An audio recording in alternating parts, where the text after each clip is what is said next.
everybody for putting up with us, and thanks a lot for letting us spend the day with you all. You're actually a lovely crowd, and that's the truth of the matter. And you might not know it from what you've just heard the couple of hours that have just passed, but this is actually a terrific group of guys.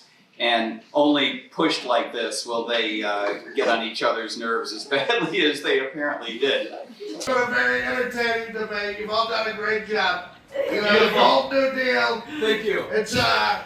It's a little worn out. It started about 40 years ago. But I like the name. I like where you're going with it. For those of you who want to see a very professional campaign, it's not everybody. It's not for everybody, but I believe it is the right answer to disrupting the political duopoly that reigns in America. For those of you who want to see a professional campaign, I encourage you to look at one of our 3 websites. We've got an AI bot coming out that's very fun. It's in beta phase. We call it LISA, the Libertarian Intelligence System Application. You can find it at libertarianintelligence.org. Go test it, play with it. It's a lot of fun. Yes, AI has problems and threats and risks to our future, but this is something that we need to be good at because everyone else is going to be using it. We lean into my background in public service and public policy. We do that on purpose. We maintain a lot of credibility, a lot of details, a lot of background. We believe it matters when it comes to clearing the threshold that Americans will expect to be competitive. Thanks a lot. You can be a nationalist or you can be a libertarian. You're going to have to pick one or the other. A couple things need to be said at the top. One is that immigration is good for the United States. It is one of those things that has differentiated us from other democracies around the world and has done so for a couple of 100 years. It's good for us economically, it's good for us fiscally, it's good for us culturally, and it's good for us in terms of developing what we all now consider an American spirit. We need a more pro-immigration policy and a more pro-immigrant policy. And that means a couple of different things. It's a false dichotomy to say we need to either shut down the border or we need to let everybody in. That's not the way that this works. We have a crisis at the border. I've seen it with my own eyes. I spent days down there at the Arizona border, and I can tell you, none of us, no one in this room should be proud of our federal policy toward immigration. However you feel about it, it sucks. So shutting down the border in order to honor someone's property rights in the middle of the country, that's not a libertarian idea. You can ridicule me, I can ridicule you. I'm not going to do it, and I'm probably not going to do it at all in 2024 because I'm running for public office. Everything I say needs to be taken in the context of public policy. Okay. And I don't believe it's appropriate for someone who aspires to public service or a public policy role to be ridiculing a fellow Americans or anyone else's decisions that they make about their personal lives. First of all, in answer to your excellent question, Vivek Ramaswamy is a total fraud. He is astroturfing not us, he's astroturfing the Republican Party and the MAGA movement. He is so full of crap, I don't even know how people can look at him. He has designed his policies to attract the coattails of Donald Trump. I mean, good for him. It looks like it's working, right? I mean, if all you are is a political social climber, then I guess you have to admit he is successful in some weird way. The right way to address it is to remind people that inflation isn't just naughty, which is something you can hear from a Republican or a Democrat, but undermines your way of life, undermines your ability to make ends meet, and that the change that we need in this country is at an institutional level. It's not just a matter of replacing one Republican or one Democratic politician for another. That's how you get into the conversation about the Fed. This election is going to be about who's got the guts to tell the American people the truth, and that is that Social Security is evil.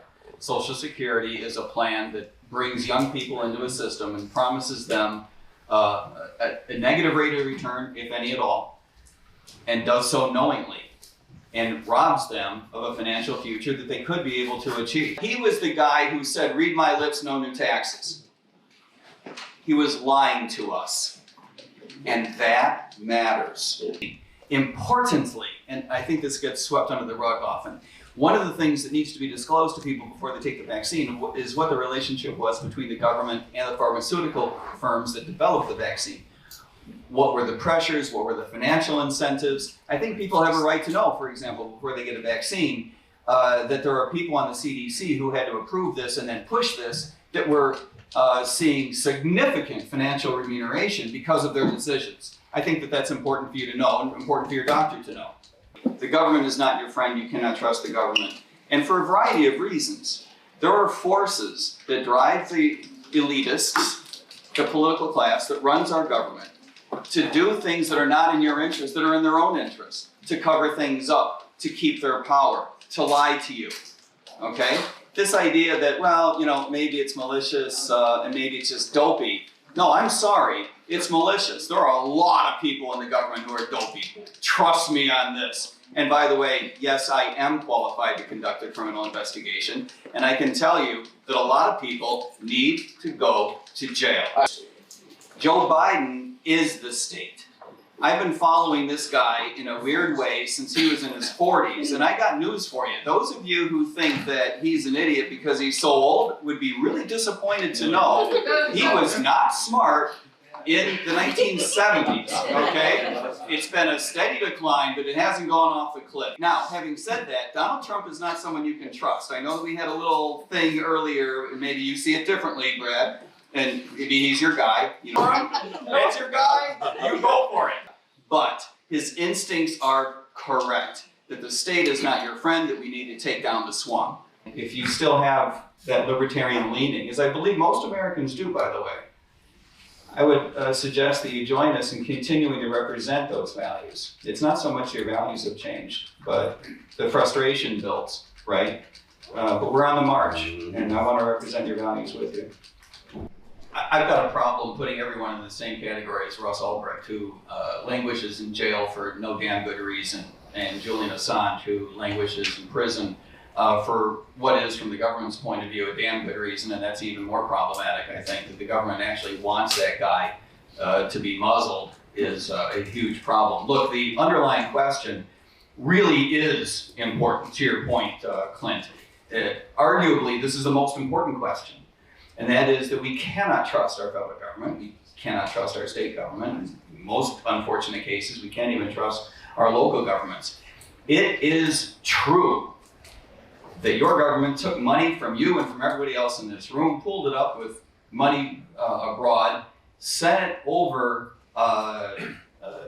to Denmark, of all places, hired contractors and blew up a pipeline at the bottom of the Baltic Sea, and did so in a way that would have been a generation ago characterized as an act of war against the people of Germany, but did so just because they didn't like the relationship between Germany and Russia.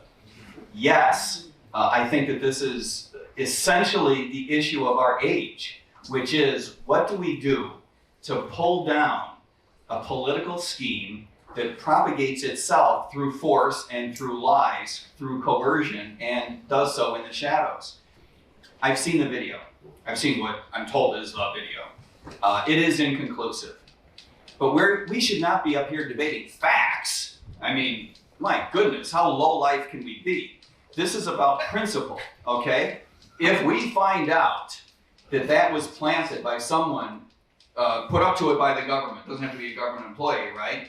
This needs to be prosecuted all the way through until its possible conclusion. We need to stand up for the truth. If for nothing else, why are we here? Quick follow-up, and then we'll go to you.